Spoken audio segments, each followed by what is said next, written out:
بسم اللہ الرحمن الرحیم۔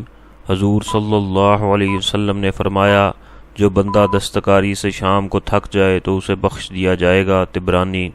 حضرت ابو قلابہ رضی اللہ عنہ سے مروی ہے، دو شخص بازار میں تھے اور ایک نے دوسرے سے کہا، آؤ لوگوں کی اس غفلت کے وقت میں ہم اللہ سے استغفار کریں۔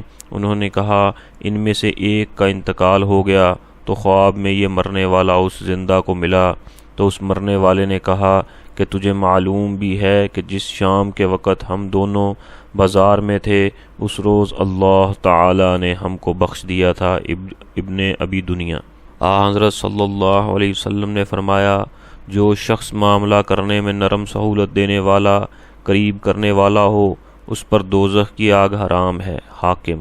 رسول کریم صلی اللہ علیہ وسلم نے فرمایا، جس شخص نے بیع میں اکالہ کیا یعنی بیچی ہوئی چیز واپس لے لی تو اللہ تعالی بروز قیامت اس کی لغزشیں معاف فرمائیں گے۔